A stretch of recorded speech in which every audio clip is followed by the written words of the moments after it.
Michael Boulos is married to Tiffany Trump. For more on all of this, let's bring in our political panel, Joel Payne and Maura Gillespie. Joel is a CBS News contributor and a Democratic strategist, and Maura previously served as an advisor to former Republican House Speaker John Boehner and former Republican Congressman Adam Kinzinger. Thank you both for being here. We appreciate it. Maura, I want to start with you. Let's talk a little bit about these new selections that Trump made. What does it say about him that he is kind of giving some of these positions to members of his extended family?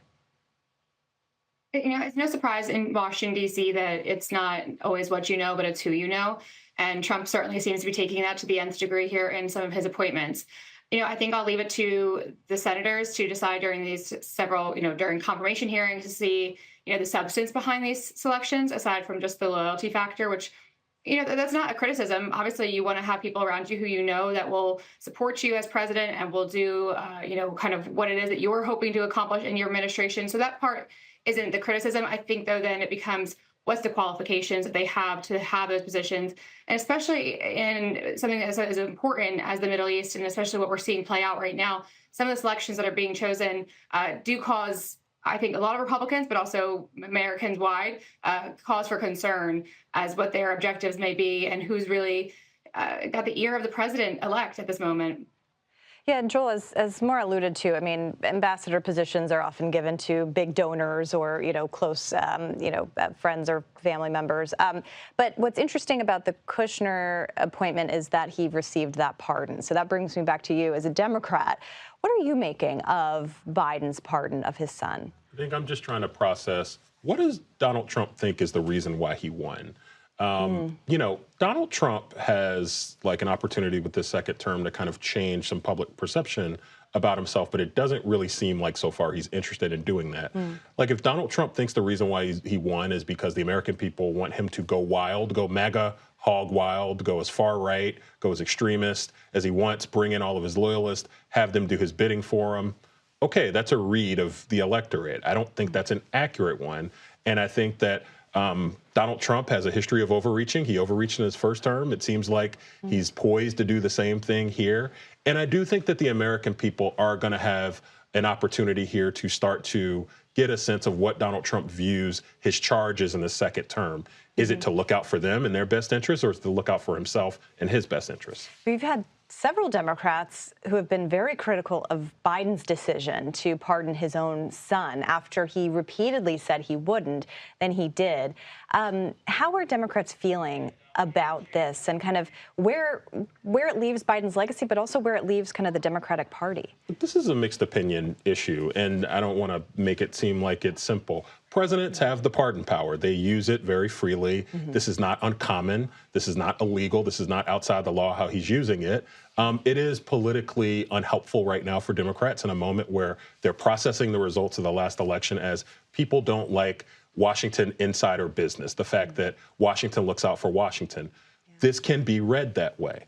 I also think it's fair to say that Hunter Biden was mistreated by the criminal justice system. He was targeted unfairly. He received penalties and he received scrutiny that he might not have received if he wasn't the president's son. And Republicans have essentially run a multi-year campaign knowing that this is someone who struggled with substance abuse to essentially try to goad him back into substance abuse. I mean, that is ugly.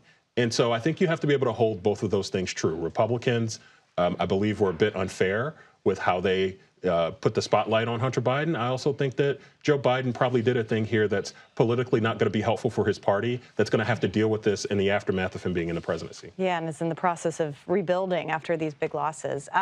Maura, I want to ask, too, about some of these other nominations that the president-elect has put forward. I mean, Kash Patel really sent shockwaves through Washington with that pick, even though it wasn't surprising. Obviously, if you listen to the way that Donald Trump campaigned over the past year and wanting to essentially disrupt most Washington institutions, especially the Justice Department. I'm wondering how, Republicans are reacting to that pick. I mean, it seems like there's some broad support there, but still, while they have the majority, Republicans do have a relatively narrow margin. I mean, they can only lose 3 senators.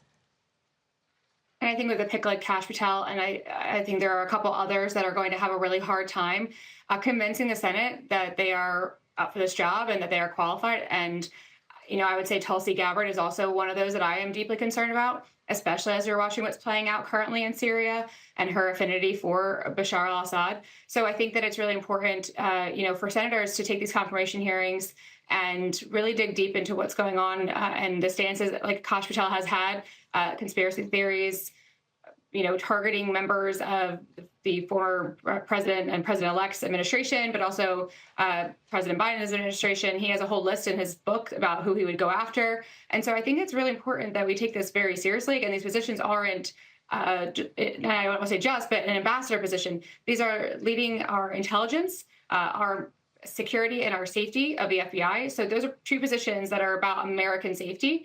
And we have people who are only looking out to one, Donald Trump, or in Tulsi Gabbard's case, has really questionable stances when it comes to Russia, Syria, and Iran. So it's definitely things that the Senate will have to take a good look at. I don't think that Republicans wide necessarily know a whole ton about these two people, and that's the Senate's job, is to educate America and ask the questions that need to be asked. Yeah, and thankfully for everyone, the hearings are all public. Joel and Maura, thank you so much. We appreciate it.